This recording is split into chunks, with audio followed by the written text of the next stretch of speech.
जो भी दिल्ली में हुआ है उसके लिए कोई अकाउंटेबल है या नहीं, आज ये हम जानना चाहते हैं। और आज एक महत्वपूर्ण खबर छपी है एक बहुत बड़े अखबार में, और ये महत्वपूर्ण खबर है, number of Delhi deaths surge up 250% to 35,000 in April and May. और जो आंकड़े आए हैं मैं वो आंकड़े भी आपके सामने प्रस्तुत करना चाहता हूं। इस खबर को पढ़ते हुए भारतवासी और खास करके दिल्ली वासी, उनकी आंखों में एक नमी आ जाती है। किस प्रकार से सैकड़ों लोगों की मृत्यु होती है और किस प्रकार से इन आंकड़ों को छुपाया जाता है और कोई भी अकाउंटेबल नहीं है। इस प्रकार का एक पिक्चर दिल्ली का जो प्रशासन है, दिल्ली की जो सरकार है, वो हम सबके सामने रखने का प्रयास करती है। बंधुगण, आज के इस खबर का मुख्य बिंदु यह है कि 2 महीने, अप्रैल और मई का महीना, यह 2 महीना सर्वाधिक महत्वपूर्ण महीने रहे थे जहां तक कि कोविड के सेकेंड वेव का संबंध है।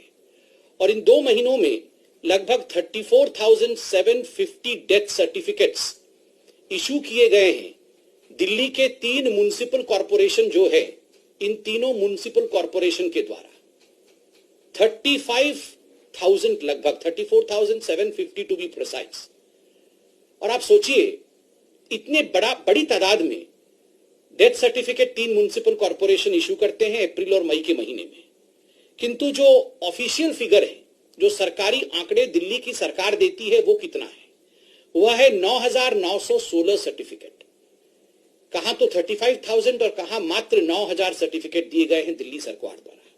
एक तरह से अगर ये देखा जाए तो ये 250% इंक्रीज है, 250% इजाफा है संख्या में मृतकों की, जो आंकड़े दिखाए गए और जो वास्तविक संख्या है मृतकों का।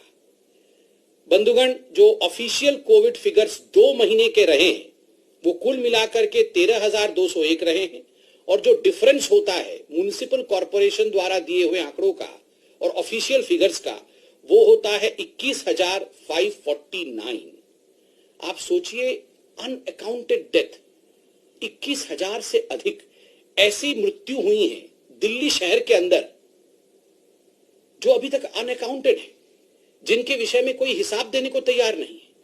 कहां से 21,000 लोगों की मृत्यु हुई, कैसे 21,000 लोगों की मृत्यु हुई, वो कौन लोग हैं जिनका दिल्ली सरकार नाम भी लेना नहीं चाहती है।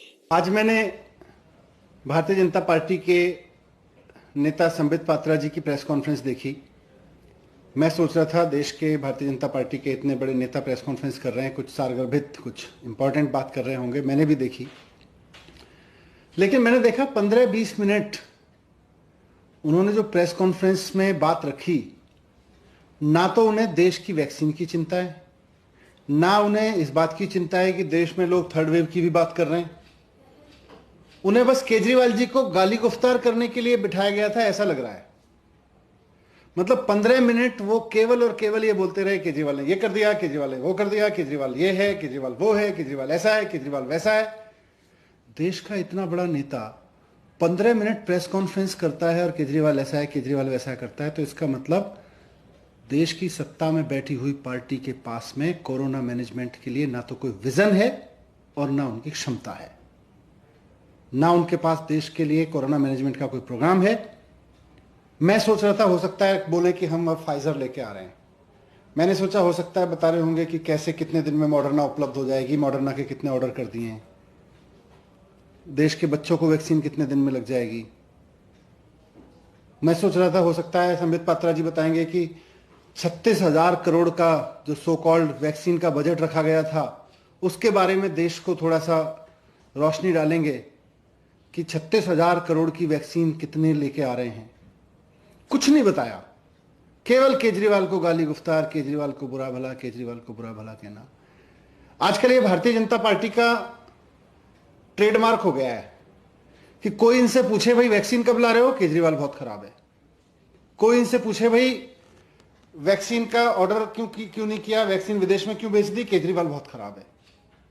चलो केजरीवाल खराब है, वैक्सीन तो ले आओ। देश के लोग वैक्सीन चाह रहे हैं, केजरीवाल के नाम पे गाली सुनना नहीं चाह रहे भारतीय जनता पार्टी से।